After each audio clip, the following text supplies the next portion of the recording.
Simplesmente uma única pergunta a fazer para vocês, que vai ser o nosso compartilhar de hoje. Não estiveram todos, praticamente esteve eu e Wesley no culto domingo. Você teve uma justificativa para não ter estado domingo. Você, no caso, está falando aí é de outro ministério, mas todos aqui já ouviram falar da história de Jó? Do personagem Jó na Bíblia? São aqui 42 capítulos que resumem um pouquinho do que ele passou. Pelo pouquinho que vocês conhecem, seja que vocês já leram, seja que vocês já ouviram no culto, seja que vocês já no devocional de vocês, ou através do acesso à internet, que hoje, através do YouTube, é possível nós nos alimentarmos todos os dias com vários homens e mulheres de Deus. Mas vocês, o que vocês tiram de lição para a vida de vocês com o exemplo de Jó, com o que ele passou?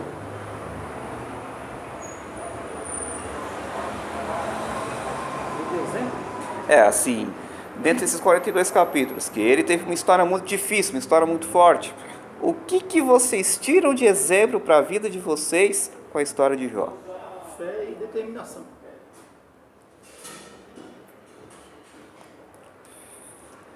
Fé e determinação. Tem algum motivo específico de ser fé e determinação? Assim, E paciência também, né? Paciência de Jó. Wesley, o que você tira de exemplo para sua vida com a história de Jó? Ter fé mesmo, saber ter humildade, né? Aprender a suportar as coisas. Como o pastor falou, sofrer com humildade, saber sofrer, não ficar reclamando.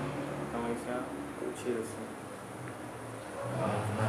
assim. O que você tira de exemplo da história de Jó? No pouco aí, do que você já ouviu falar da história de Jó, o que você tira de lição para a sua vida? Sim, ter fé a todo momento, né? A paciência, sempre, e também não desistir fácil das coisas. Basicamente, vocês entraram mesmo no mesmo consenso, vamos dizer assim. Ambos, aí pelo que falaram, têm a mesma lição de Jó para a sua vida. Eu, particularmente, a paciência, porque eu sou um cara muito impaciente. Bem-vindo ao clube. Não impaciente no sentido apenas de um exemplo. Quero conquistar uma coisa e eu fico muito apressado para conquistar aquilo. Eu me refiro também no sentido de um exemplo. Eu sou um cara que perde a paciência muito fácil, dependendo da atitude que tem comigo. Vejo que alguém se identifica pelo visto, hein? Então, eu sou um cara... Eu tenho um momento de ser calmo, mas pisa no meu calo. Isso é uma coisa que eu tenho que ser muito tratado. Ontem, na reunião lá de casa, minha mãe compartilhando, e eu fui dar minha resposta a esse respeito, e eu até fiz uma brincadeira. Que eu acho que quando eu nasci lá no Hospital Central de Guaianazes, a paciência ficou lá. Esqueceram de colocar a paciência dentro de mim na hora de me fabricar.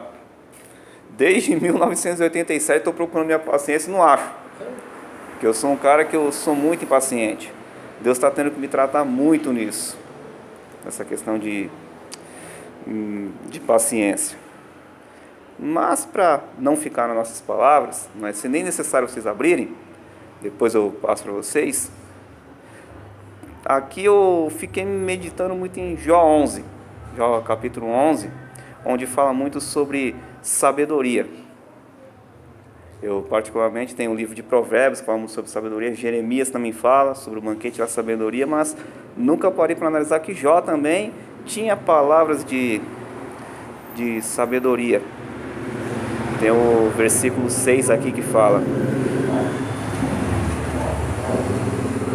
esses barulhos de movimento fica difícil aqui para falar, mas vamos tentar. E se te fizesse saber os segredos da sabedoria, que é multiplica em eficácia, pelo que sabe que Deus exige de ti menos do que merece a tua iniquidade. Ou seja, os segredos da sabedoria.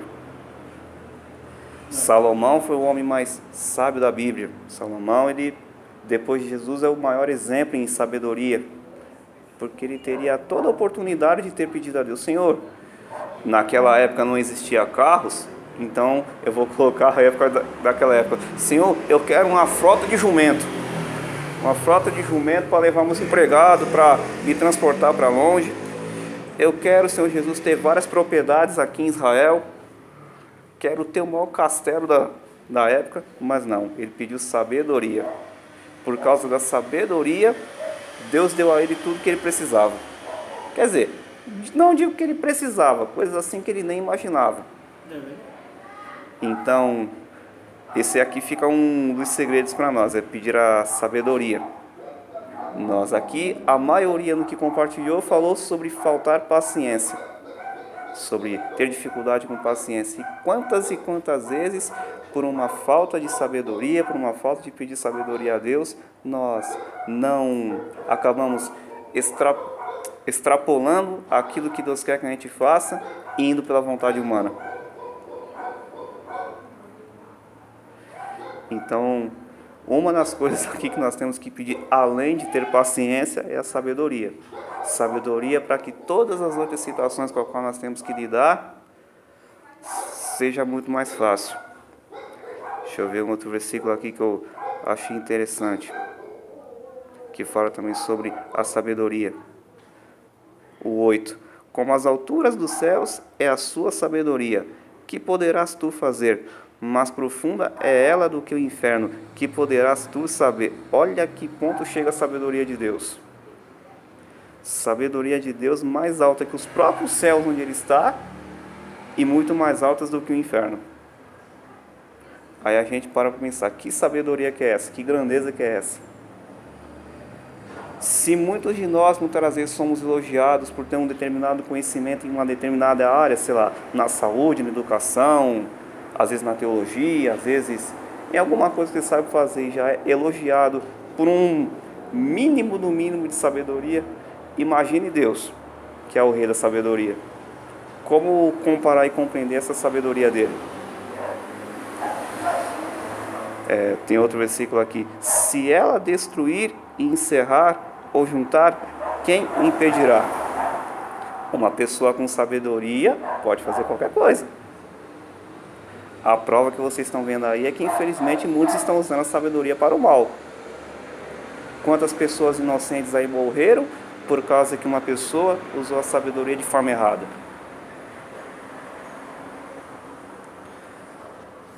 Coisas para se pensar. Mas agora o versículo 12 aqui é que é interessante. Mas o homem vão é falta de entendimento? Sim, o homem nasce como a cria do jumento montesa. A gente falou de jumento ainda agora, que poderia ter sido um dos pedidos de Salomão, mas olha o que Deus fala. O homem é vão de entendimento e o homem nasce como a cria do jumento montesa. Ou seja, nós nascemos todos burros, sem conhecimento nenhum. Por quê? Nós nascemos bebês pequenos, que precisamos de outras pessoas para nos ensinar, para que nós possamos ganhar a sabedoria que já temos hoje. Ou seja, a sabedoria nós não nascemos com ela, a sabedoria nós conquistamos ela. A sabedoria adquire-se com o tempo. A prova disso é a caminhada com Deus. Todos nós, quando ouvimos pela primeira vez falar de Jesus, quando aceitamos a Jesus, nós já sabíamos tudo de Jesus? Não. Nós hoje sabemos tudo, realmente podemos dizer que conhecemos a Jesus, mesmo tendo um devocional e intimidade? Não. Eu costumo fazer essa comparação com relacionamentos. Não estou me relatando só namoro, mas vamos lá. Relacionamentos com pai e mãe, já que estamos na véspera do Dia dos Pais. Eu costumo dizer o seguinte, que a gente realmente só vai conhecer uma pessoa por completo no dia em que ela bater as botas. Você pode viver ao lado dessa pessoa, sei lá, 50 anos, 70 anos. A expectativa de vida aí tem gente chegando a mais de 100 anos. Quem dera eu passar disso. Você vai passar esses 100 e poucos anos, mas somente no dia em que, infelizmente, um dos dois partir, é que realmente você vai poder dizer: chegou ao limite o que eu precisava conhecer dessa pessoa. Eu conheci tudo o que precisava conhecer dela. Porque durante em vida não há possibilidade disso. Então, basicamente, essa questão de nós nascemos, entre aspas, burros, é porque nós temos que todos os dias querer aprender. Nós não podemos se achar um sábio. chega no determinado limite, daqui eu não preciso mais não, já sou sábio, já sou doutorado, já fiz PhD. Não. Todos os dias nós temos que procurar conhecer e, se for preciso, abrir mão do que já sabemos para aprender de novo. Para que nós possamos todos os dias mostrar uma humildade e querer conhecer mais, seja sobre Jesus ou seja sobre algo que nós estamos aí estudando. E o que foi muito focado no domingo é sobre não murmurar. Nós falamos de paciência aqui. Eu, por exemplo, quando minha paciência vai para o saco, com perdão da palavra, eu praticamente murmuro muito, reclamo muito. Então nós temos que pedir a Deus graça para não murmurar. Pedir a sabedoria dele para que tudo que nós vamos passar, nós passarmos. Jesus, quando morreu na cruz por nós, ele teria todos os motivos até para falar palavrões se quisesse. Porque ele estava sofrendo um castigo que não era dele, era nosso. Ele estava passando por uma situação, por livre e espontânea vontade de sofrer por nós. Mas ele mesmo assim, as 3 horas que ele ficou lá na cruz, mais o que ele sofreu antes carregando a cruz, as chibatadas, cusparadas, tudo que ele levou, ele ficou lá quietinho. Ele não murmurou no momento de prova. Então esse é um dos segredos, nós não murmurarmos. É difícil, porque nós seres humanos, um exemplo muito simples, vocês estão vendo esse tempo doido que está esses dias? Esquenta e esfria, bota casaco, tira casaco. Então praticamente nós muitas vezes somos ingratos e reclamamos, poxa vida, está faltando chuva, meu Deus, está frio demais. Nós já só uma coisinha simples nós já reclamamos. Então o que nós temos que aprender é a não murmurar.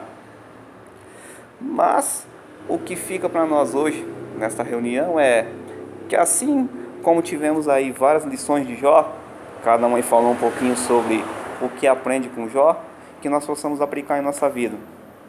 Ter mais paciência, ter mais fé, mais perseverança, mais sabedoria, não murmurar e muito mais coisas aqui que, se formos a fundo no livro de Jó, nós poderemos aprender mais.